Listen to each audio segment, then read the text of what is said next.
सत श्री अकाल दर्शकों, हैल्पलाइन दे इस प्रोग्राम विच तुहाडा स्वागत है। अज असीं आए हां विर्क हॉस्पिटल जलंधर विच, जिथे असीं तुहानूं मिलावांगे डॉक्टर SPS विर्क नाल, जो कि इस हॉस्पिटल दे डायरैक्टर हन। विर्क हॉस्पिटल उम्मीद है उन्हां बेऔलाद जोड़ियां दी जिन्हां नूं संतान प्राप्ति दा सुख प्राप्त नहीं हुंदा। डॉक्टर विर्क नूं इंडिया विच ही नहीं बल्कि बाहरले मुल्कां विच भी ऑनर दिता गया है ते इन्हां नूं डॉक्टर रॉबर्ट एडवर्ड जिन्हां ने दुनिया नूं पहला टेस्ट ट्यूब बेबी दिता सी, उन्हां नाल भी काम करन दा मौका मिलिया है। डॉक्टर विर्क तुहाडा बहुत बहुत स्वागत है साडे इस प्रोग्राम विच। डॉक्टर विर्क, सब तो पहला साडे दर्शकां नूं तुसीं अपने हस्पताल बारे जानकारी दिओ। विर्क हॉस्पिटल जलंधर जो कि बेऔलादपन ਦੇ ਇਲਾਜ ਦੇ ਲਈ ਹਿੰਦੁਸਤਾਨ ਹੀ ਨਹੀਂ ਬਲਕਿ ਬਾਹਰਲੇ ਮੁਲਕਾਂ ਦੇ ਵਿੱਚ ਵੀ ਬੜਾ ਮਸ਼ਹੂਰ ਹੈ। ਇਹ ਅੱਜ ਤੋਂ ਕੋਈ 18 ਸਾਲ ਪਹਿਲਾਂ ਸਾਡੇ ਉੱਤਰੀ ਭਾਰਤ ਤੋਂ ਕਾਫੀ ਮਰੀਜ਼ ਬੰਬੇ ਸਾਈਡ ਵੱਲ, ਕੈਲਕਟਾ, ਦਿੱਲੀ ਜਾਂਦੇ ਸਨ ਬੇਔਲਾਦਪਨ ਦੇ ਇਲਾਜ ਦੇ ਲਈ। ਪਰ ਅਸੀਂ ਬੜੇ ਖੱਜਲ ਖਵਾਰ ਹੁੰਦੇ ਸਨ, ਉਹਨਾਂ ਨੂੰ ਪ੍ਰੋਬਲਮਸ ਬੜੀਆਂ ਆਉਂਦੀਆਂ ਸਨ। ਉੱਥੇ ਜਾ ਕੇ ਰਹਿਣਾ, ਸਾਰਾ ਸਿਸਟਮਸ ਉੱਥੋਂ ਦੇ ਕਿਰਾਏ 'ਤੇ ਹੋਟਲਾਂ 'ਚ ਰਹਿਣਾ, ਇਲਾਜ ਬੜੇ ਮਹਿੰਗੇ ਸਨ। ਫਿਰ ਅਸੀਂ ਸੋਚਿਆ ਵੀ ਕਿਉਂ ਨਾ ਉੱਤਰੀ ਭਾਰਤ ਦੇ ਵਿੱਚ, ਪੰਜਾਬ ਦੇ ਵਿੱਚ ਅਤੇ ਜਲੰਧਰ ਦੇ ਵਿੱਚ ਕੋਈ ਐਸਾ ਇਨਫਰਟੀਲਿਟੀ ਸੈਂਟਰ ਖੋਲ੍ਹਿਆ ਜਾਵੇ ਜਿਹੜੇ ਕਿ ਇਹ ਹਜ਼ਾਰਾਂ ਦੀ ਗਿਣਤੀ 'ਚ ਲੋਕ ਜਿਹੜੇ ਬੰਬੇ, ਕੈਲਕਟਾ, ਬੈਂਗਲੌਰ ਜਾ ਰਹੇ ਆ, ਦਿੱਲੀ ਜਾ ਰਹੇ ਆ, ਉਹਨਾਂ ਨੂੰ ਅਸੀਂ ਇੱਥੇ ਹੀ ਉਹ ਸੁਵਿਧਾਵਾਂ ਪ੍ਰਾਪਤ ਕਰਵਾਈਏ ਜਿਹੜੀਆਂ ਕਿ ਉਸ ਇਹਨਾਂ ਸ਼ਹਿਰਾਂ ਦੇ ਵਿੱਚ ਮਿਲਦੀਆਂ। ਅਤੇ ਵਿਰਕ ਹੌਸਪੀਟਲ ਦੀ ਜਿਹੜੀ ਪਹਿਲੀ ਸਥਾਪਨਾ 18 ਸਾਲ ਪਹਿਲਾਂ ਇਸ ਕੇਂਦਰ ਦੀ ਹੋਈ ਆ ਅਤੇ ਉਦੋਂ ਤੋਂ ਲੈ ਕੇ ਹੁਣ ਤੱਕ ਅਸੀਂ 10,000 ਤੋਂ ਜ਼ਿਆਦਾ ਬੇਔਲਾਦ ਜੋੜਿਆਂ ਨੂੰ ਸੰਤਾਨ ਸੁੱਖ ਦੀ ਪ੍ਰਾਪਤੀ ਕਰਵਾ ਚੁੱਕੇ ਹਾਂ, ਜਿਹੜਾ ਕਿ ਆਪਣੇ ਆਪ ਦੇ ਵਿੱਚ ਹੀ ਇੱਕ ਬੜੀ ਵੱਡੀ ਅਚੀਵਮੈਂਟ ਹੈ ਐਂਡ ਰਿਕਾਰਡ ਆ। ਸਾਡੇ ਕੇਂਦਰ ਜਿਹੜਾ ਹੈ ਇਸ ਵੇਲੇ ਹੁਣ ਇੱਕ ਅੰਤਰਰਾਸ਼ਟਰੀ ਪੱਧਰ 'ਤੇ state of the art centre the categories 'ਚ ਆ ਗਿਆ।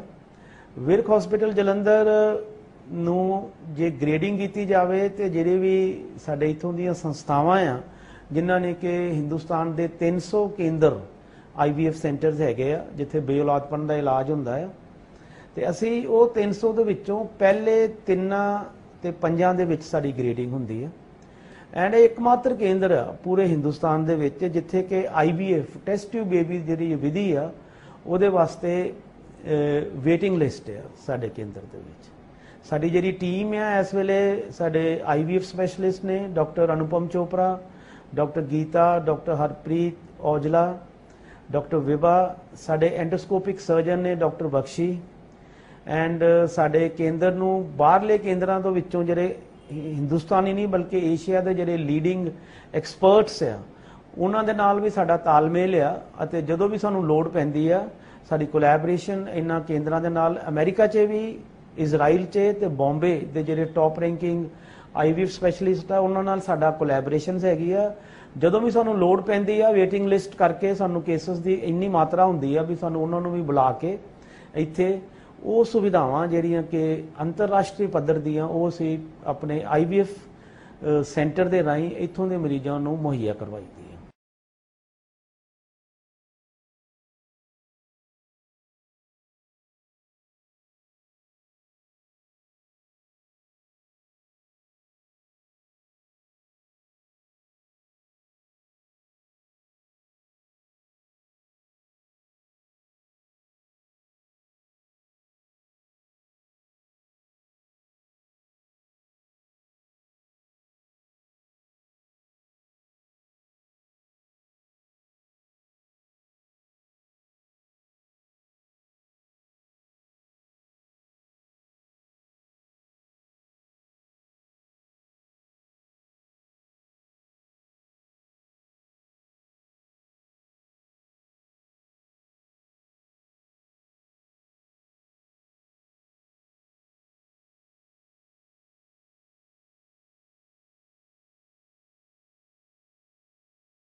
डॉक्टर साहब, हुण तुसीं सानूं इक्सी विधि बारे भी थोड़ा जिहा चानना पाओ। ਇਹ ਵਿਧੀ ਹਿੰਦੁਸਤਾਨ ਦੇ ਵਿੱਚ ਕੋਈ 15 ਸਾਲ ਪਹਿਲਾਂ ਆਈ ਸੀ ਅਤੇ ਸਾਡੇ ਕੇਂਦਰ ਦੇ ਵਿੱਚ 11 ਸਾਲ ਪਹਿਲਾਂ ਅੱਜ ਤੋਂ 1999 'ਚ ਆਈ ਸੀ। ਮੈਨੂੰ ਇਹ ਦੱਸਦਿਆਂ ਹੋਇਆਂ ਬੜੀ ਖੁਸ਼ੀ ਹੋ ਰਹੀ ਆ ਬਈ ਪੰਜਾਬ ਦੀ ਪਹਿਲੀ ਇਕਸੀ ਬੇਬੀ ਸਾਡੇ ਕੇਂਦਰ ਵਿਰਕ ਹਸਪੀਟਲ ਨੇ ਦਿੱਤੀ ਆ। ਇਕਸੀ ਵਿਧੀ ਉਹਨਾਂ ਮਰੀਜ਼ਾਂ ਦੇ ਵਿੱਚ ਅਪਣਾਈ ਜਾਂਦੀ ਆ ਜਿੱਥੇ ਕਿ ਫਰਟੀਲਾਈਜੇਸ਼ਨ ਰੇਟ ਪੂਅਰ ਹੋਵੇ, ਸ਼ੁਕਰਾਣੂ ਦਾ ਐਗਸ ਦੇ ਨਾਲ, ਸਪਰਮ ਦਾ ਐਗਸ ਦੇ ਨਾਲ ਜਿਹੜਾ ਐਂਟਰ ਹੋਣਾ ਐਗ 'ਚ ਉਹ ਰੇਟ ਪੂਅਰ ਆ, ਪੂਅਰ ਫਰਟੀਲਾਈਜੇਸ਼ਨ ਰੇਟ, ਉੱਥੇ ਇਕਸੀ ਵਿਧੀ ਅਪਣਾਈ ਜਾਂਦੀ ਹੈ। ਦੂਸਰਾ ਉਹਨਾਂ ਕੇਸਿਸ ਦੇ ਵਿੱਚ ਜਿੱਥੇ ਸਪਰਮ ਕਾਊਂਟ ਬੜਾ ਪੂਅਰ ਹੋਵੇ, ਸ਼ੁਕਰਾਣੂ ਦੀ ਮਾਤਰਾ ਹੀ ਇੰਨੀ ਘੱਟ ਆ ਵੀ ਉਹ IVF ਵਿਧੀ ਦੇ ਵਿੱਚ ਵੀ ਨਹੀਂ ਜਾ ਸਕਦਾ, IUI ਵਿਧੀ ਵਿੱਚ ਵੀ ਨਹੀਂ ਜਾ ਸਕਦਾ, ਉਹਨੂੰ ਫਿਰ ਅਸੀਂ ਇਕਸੀ ਵਿਧੀ ਰਾਹੀਂ ਉਹਨਾਂ ਦੇ ਸੰਤਾਨ ਸੁਖ ਦੀ ਪ੍ਰਾਪਤੀ ਕਰਾਈਦੀ ਆ।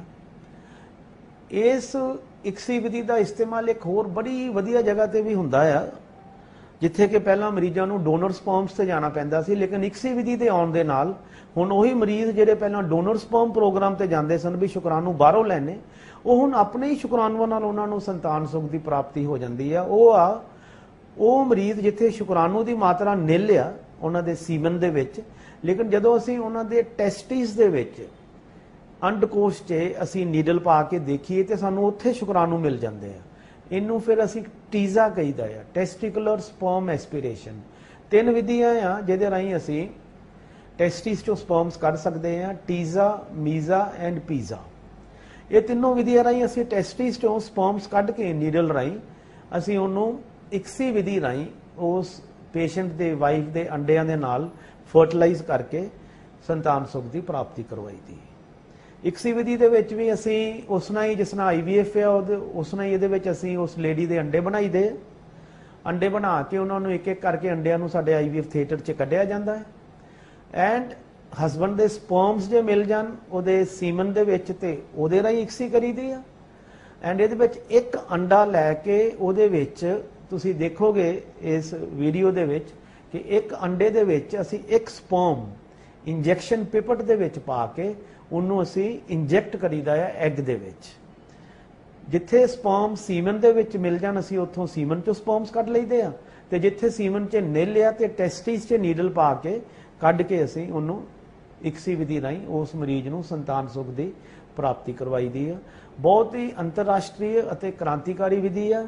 ਮੈਨੂੰ ਇਹ ਦੱਸਦਿਆਂ ਹੋਇਆਂ ਬੜੀ ਖੁਸ਼ੀ ਹੋ ਰਹੀ ਹੈ ਵੀ ਇਕਸੀ ਦੇ ਵਿੱਚ ਸਾਡੇ ਕੇਂਦਰ ਦੇ ਰਿਜ਼ਲਟਸ ਇਸ ਵੇਲੇ ਉੱਤਰੀ ਭਾਰਤ ਦੇ ਵਿੱਚ ਤੇ ਅਸੀਂ ਨੰਬਰ 1 ਹੀ ਆ। ਹਿੰਦੁਸਤਾਨ ਦੇ ਵਿੱਚ ਵੀ ਅਸੀਂ ਇਕਸੀ ਵਿਧੀ ਰਾਹੀਂ ਹਜ਼ਾਰਾਂ ਹੀ ਗਿਣਤੀ ਦੇ ਵਿੱਚ ਮਰੀਜ਼ਾਂ ਨੂੰ ਸੰਤਾਨ ਸੁਖ ਦੀ ਪ੍ਰਾਪਤੀ ਕਰਵਾਈ ਆ।